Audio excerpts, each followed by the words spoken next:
हालांकि में भले ही सरकार ने अब तक परिवहन सेवा को पूरी तरह से बहाल न किया हो, लेकिन कुछ निजी ऑपरेटर ऐसे में लोगों की मजबूरी का जमकर फायदा उठा रहे हैं। फिर इस चक्कर में भले ही किसी की जान क्यों ना चली जाए। जी हाँ, कम से कम कुरुक्षेत्र के बड़शामी गांव के नजदीक हुए एक बस हादसे से तो यही लगता है।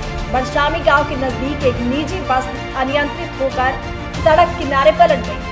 हादसे में बस में सवार 90 यात्रियों में से 35 घायल हो गए हैं, जिनमें से 24 को कुरुक्षेत्र के सरकारी अस्पताल में रेफर किया गया है, जबकि 4 की हालत गंभीर बनी हुई है। बस में सवार यात्रियों और प्रत्यक्षदर्शियों की माने तो बस ड्राइवर नशे में था, जो बस के पलट जाने के बाद मौके से फरार हो गया। नगर से चली ना तो साथ ड्राइवर पी रखा था।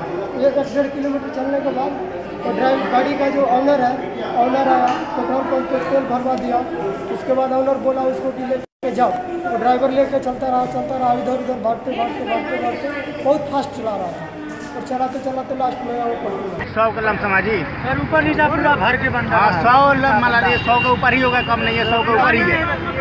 काफी चल रहा है।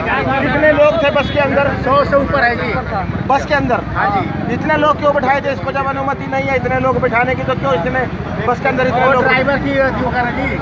जी मैं था यहाँ और स्पीड गाड़ी की, जैसी ब्रेकर से गाड़ी थोड़ी दूर करना, बैलेंस बिगड़ने का वजह। हादसे का शिकार हुई ये बस यमुनानगर से बिहार के मुजफ्फरपुर जा रही थी। घायल महिला सुशीला देवी ने बताया कि वो अपने पति के साथ पटियाला से अम्बाला से यमुनानगर और यमुनानगर से इस बस में बैठकर गोरखपुर जा रही थी। उन्होंने बताया कि उनके पास एक बैग भी था, जिसके अंदर 40,000 रुपए की नकदी भी थी, जो कि नहीं मिल पाई है।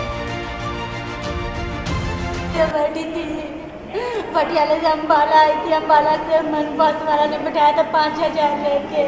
उसने आगे राजपुरा बैठा देता।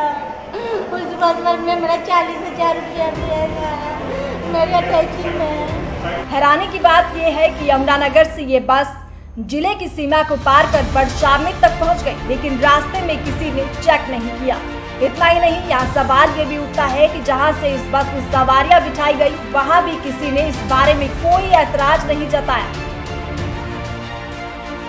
सबसे अहम बात यह भी है कि बस में सवार यात्रियों ने भी उसमें सवार लोगों की संख्या को लेकर कोई आपत्ति नहीं जताई। इससे पहले भी कई ऐसे हादसे हो चुके हैं, जिससे परिवहन व्यवस्था और अधिकारियों की कार्यप्रणाली पर कई सवाल खड़े होते हैं। खैर, देखना अब ये होगा इस प्रकार के हादसों को रोकने के लिए कोई गाइडलाइन जारी की जाती है या फिर नए आदेश पारित होते हैं।